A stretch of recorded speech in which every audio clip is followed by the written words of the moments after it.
Hi every one, നമസ്കാരം. ഞാൻ ഇങ്ങനെ ഒരു ലൈവ് എക്സ്പെക്റ്റ് ചെയ്തല്ല ഇപ്പോൾ അടുത്തൊന്നും ചെയ്യണം എന്നുള്ളത്. ഇതിന് മുന്നേ വേറെ കുറേ വിഷയങ്ങളൊക്കെ ചെയ്തിട്ടുണ്ട്. ഇപ്പം വർദ്ധിച്ചു വരുന്ന പുരുഷന്മാർക്കെതിരെയുള്ള ശക്തമായിട്ടുള്ള സ്ത്രീകളുടെ അവർ ചെയ്യുന്ന പീഡനങ്ങൾക്കെതിരെയും മറ്റൊക്കെ ആയിട്ട് സ്ത്രീകൾ രംഗത്ത് വരുന്നത് വളരെ അഭിനന്ദാർഹമാണ്. പക്ഷേ യഥാർത്ഥത്തിൽ ഈ ഒരു സംഭവങ്ങളിലെ യാഥാർത്ഥികത എത്രത്തോളം ഉണ്ടെന്നുള്ളത് നമ്മൾ തിരിച്ചറിയേണ്ടിയിരിക്കുന്നു.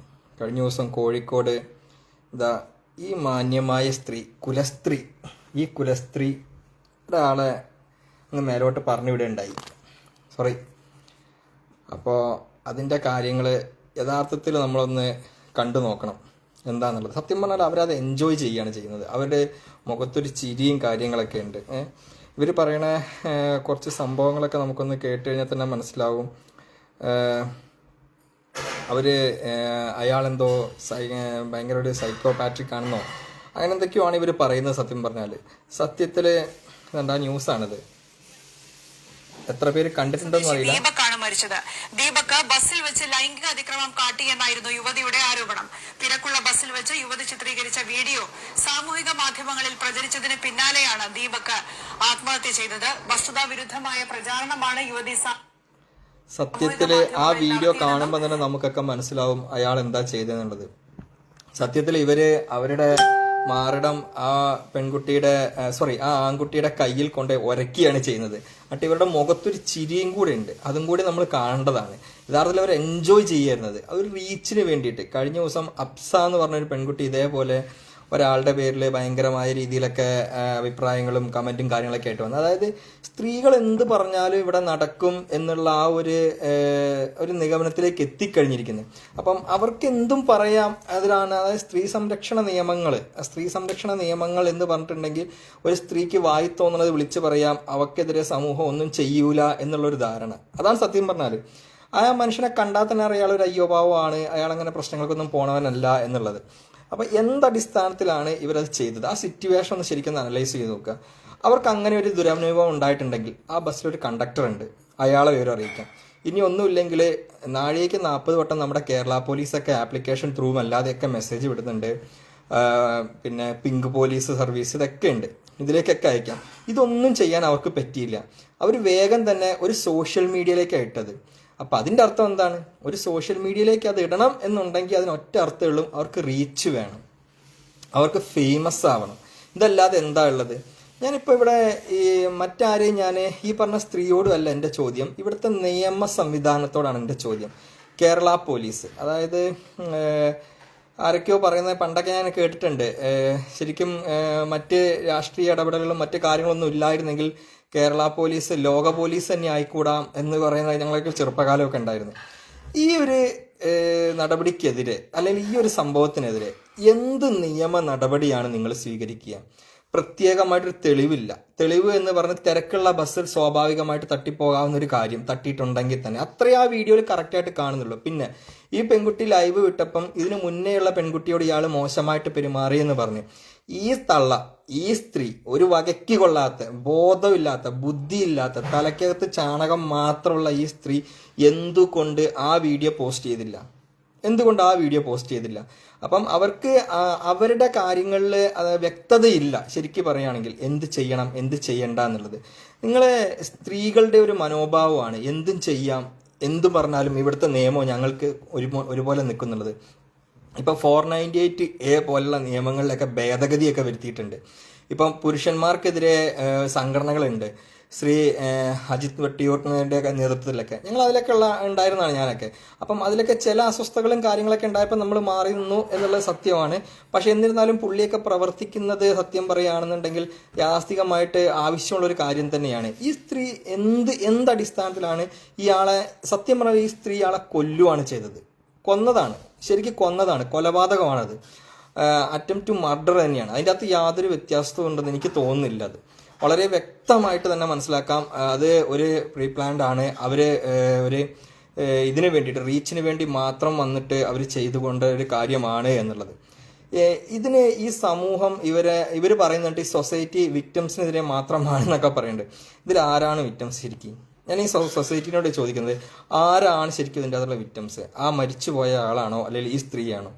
ഇവർ ഇതിനു മുന്നേ ഇവർ പറയുന്നു ഇവർക്കെതിരെ ഉണ്ടായ ദുരനുഭവത്തെക്കുറിച്ച് ഇവർ പറഞ്ഞു. അതിനെക്കുറിച്ചൊന്നും ഒരു വീഡിയോയിൽ പറയുന്നില്ല. ഇവർ വന്ന എന്തൊക്കെയോ ഒരു കാര്യം മനസ്സിലായി, ഇവർ എവിടെയോ പോയി കുറച്ച് സൈക്കോളജിക്കൽ സംബന്ധമായ എന്തോ പഠിച്ചിട്ടുണ്ട്. അത് വെച്ചിട്ട് സമൂഹത്തിലേക്ക് ഇറങ്ങി വന്നിട്ട് എന്തൊക്കെയോ ചെയ്യാണ്. ഇവർ വിവാഹിതയാണെങ്കിൽ എനിക്ക് അവരുടെ ഭർത്താവിനോട് പറയാനുള്ളത്, എത്രയും പെട്ടെന്ന് നിങ്ങളൊരു ഡിവോഴ്സ് നോട്ടീസ് അയച്ച് സെപ്പറേറ്റ് ആവണം. കാരണം അല്ലാന്നുണ്ടെങ്കിൽ ഒരു സുപ്രഭാതത്തിൽ നിങ്ങൾ ഉറങ്ങി എണീക്കുമ്പോൾ നിങ്ങൾക്ക് മുന്നേ വരുന്നതും ഇത്തരം കാര്യങ്ങളൊക്കെ ആയിരിക്കും. നിങ്ങൾക്ക് മക്കളുണ്ടെങ്കിൽ ചിലപ്പോൾ ഒരു പോക്സോ ആയിരിക്കും നിങ്ങളുടെ മുന്നിലേ വരുന്നത്, നിങ്ങളെ മാതാപിതാക്കൾക്കെതിരെ ആയിരിക്കാം.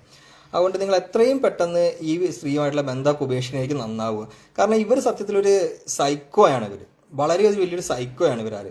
ഇവർക്ക് മാനസികമായിട്ട് എന്തോ ഒരു ബുദ്ധിമുട്ടുണ്ട് ഇവർക്ക്. കാരണം ഇവരുടെ ആ മുഖത്ത്, കാരണം അയാൾ ആ കൈ തട്ടുമ്പോൾ ഇവരുടെ മുഖത്തുള്ള ചിരി വളരെ വളരെ വ്യക്തമായിട്ട് കാണാം. ഇവരുടെ മുഖത്തൊരു പുഞ്ചിരിയാണ്. അവർ എൻജോയ് ചെയ്യാണ് ആ സിറ്റുവേഷനെ. എന്നിട്ട് വേഗം തന്നെ അവരതൊരു വീഡിയോ ആക്കിയിട്ട് ഉടനെ തന്നെ അതിനെ അപകീർത്തിപ്പെടുത്താൻ ഇങ്ങനെയൊക്കെ. എന്നാൽ പിന്നെ ഇത്രയും തെളിവുകൾ ഇവർക്ക് തൊട്ടടുത്ത പോലീസ് സ്റ്റേഷനിൽ പോയിട്ട് പരാതി പറഞ്ഞൂടെ? നമ്മളെ പോലീസ് ഈ കാസർഗോഡ് നടന്ന പീഡനത്തിന് തിരുവനന്തപുരത്ത് കൊണ്ട് പരാതി കൊടുത്താലും ആക്ഷൻ എടുക്കുന്ന ഒരു പോലീസാണെന്ന സംവിധാനം നമുക്ക് ഇന്ന് ഇവിടെ ഉണ്ട്. അപ്പൊ പിന്നെ ഇവർ എന്തിനു വേണ്ടിയായിരിക്കും ഇത് ചെയ്തത്? അപ്പൊ അത് തീർച്ചയായിട്ടും ഇവരെ ആ ഒരു ആൺ സമൂഹത്തെ മൊത്തത്തിൽ ആണുങ്ങൾക്ക് വേണ്ടി അല്ലെങ്കിൽ ആണുങ്ങൾക്ക് വേണ്ടി എന്ത് ചെയ്താലും ഇവിടെ ഒന്നും സംഭവിക്കില്ല. ഇവർ പറഞ്ഞ ഡയലോഗ് ഉണ്ട്, ഇവിടെ മറ്റേടത്തെ ഒരു വികാരം. ആ മറ്റേടത്തെ വികാരമല്ലേ താത്തയെ നിങ്ങളും കാണിച്ചത്?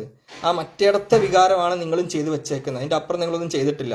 നിങ്ങൾക്കൊരു ധാരണയുണ്ട്, ഞങ്ങൾ എന്ത് ചെയ്താലും ഇവിടെ ഒരു കോപ്പും സംഭവിക്കില്ല, ഞങ്ങളെ സംരക്ഷിക്കാൻ ആൾക്കാരുണ്ട് എന്നുള്ള ഒരു അഗാധമായ വിശ്വാസം, അതാണ് നിങ്ങൾ ചെയ്തു വെച്ചേക്കുന്നത്.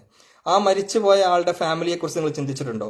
അയാളുടെ അമ്മ, അച്ഛൻ, സഹോദരൻ, സഹോദരിമാര്, അതിന് വിവാഹിതയാണെങ്കിൽ ഭാര്യ, മക്കള്, ആളുടെ സൊസൈറ്റി, ആൾക്ക് ചുറ്റുമുള്ള ആൾക്കാരെ കുറിച്ച് നിങ്ങൾ ആലോചിച്ചിട്ടുണ്ടോ എപ്പോഴെങ്കിലും? നിങ്ങളുടെ വാപ്പയ്ക്കാണ് ഈ ഗതി വന്നതെങ്കിലോ, നിങ്ങളുടെ സഹോദരനാണ് ഈ ഗതി വന്നതെങ്കിലോ, നിങ്ങൾ അതിനെക്കുറിച്ച് നിങ്ങൾ ആലോചിക്കണം. നിങ്ങളുടെ മകനാണെങ്കിൽ ഈ ഗതി വന്നെങ്കിൽ നിങ്ങൾ ആലോചിച്ചിട്ടുണ്ടോ ഇതിനെക്കുറിച്ചിട്ട് എപ്പോഴെങ്കിലും? അതാ പറഞ്ഞത്, നിങ്ങളൊന്നും ഇതിനെക്കുറിച്ചൊന്നും വ്യക്തമായിട്ട് ആലോചിക്കുകയോ ചെയ്യുകയോ ചെയ്യാതെയാണ് നിങ്ങളൊക്കെ പറയുന്നത്. ആരൊക്കെയോ എന്തൊക്കെയോ ചെയ്തു, അതിന്റെ അകത്ത് നിങ്ങൾ ആരൊക്കെയോ വന്ന് എന്തൊക്കെയോ പറയുന്നത്, അതിനപ്പുറത്ത് നിങ്ങൾക്ക് വേറെ ഒന്നും അറിയില്ല. വ്യക്തമായിട്ട് നിയമ സംവിധാനമുള്ള ഒരു നാട്ടിലാണ് നമ്മൾ ജീവിക്കുന്നത്. വ്യക്തമായൊരു നിയമ സംവിധാനങ്ങളുള്ള ഒരു നാട്ടിലാണ് നമ്മൾ ജീവിക്കുന്നത്. എടുത്തെടുത്ത് പറയാണ്, നിങ്ങൾക്ക് തൊട്ടടുത്ത പോലീസ് സ്റ്റേഷനിൽ നിങ്ങൾക്ക് റിപ്പോർട്ട് ചെയ്യാം. ആ ബസ്സിലെ കണ്ടക്ടറോട് പറഞ്ഞാൽ കണ്ടക്ടർ ആ സ്പോട്ടിൽ ആ ബസ് അവിടെ നിർത്തും. അതിലെ ആളുകൾ അതിനോട് ചുറ്റും തന്നെ വരികയും ചെയ്യും, നിങ്ങളോടൊപ്പം നിൽക്കുകയും ചെയ്യും. പക്ഷെ എന്തുകൊണ്ട് നിങ്ങൾ അത് ചെയ്തില്ല?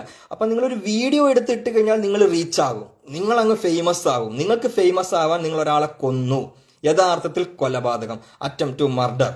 അതിന്റെ സെക്ഷൻ ഒന്നും പറഞ്ഞുതരാൻ ഞാൻ ആളല്ല, പക്ഷെ ഇത് വിടാൻ തീരുമാനിച്ചിട്ടില്ല. ഇതിന് വ്യക്തമായൊരു കംപ്ലൈന്റ് കൊടുക്കാൻ തന്നെ ഞാൻ തീരുമാനിച്ചിറങ്ങിയേക്കുന്നത്. കാരണം അറിയണമല്ലോ ഇതിന്റെ വകുപ്പ് എന്താണെന്നുള്ളത്. കാരണം നാളെ പിറ്റേന്ന് ഇത് എനിക്കും വരാം. കാരണം എൻ്റെ അപ്പനെ അതിനുമായിട്ടുള്ള കോടികളുള്ള ആസ്തിയുള്ള ആളുകളൊന്നല്ല ഞങ്ങളാരും. ഈ നമ്മുടെ കേരളത്തിലെ ഒട്ടുമിക്ക ജനങ്ങളുടെ അവസ്ഥ, അവർ പബ്ലിക് ട്രാൻസ്പോർട്ടേഷനെ ആശ്രയിച്ച് ജീവിക്കുന്ന ആളാണ്.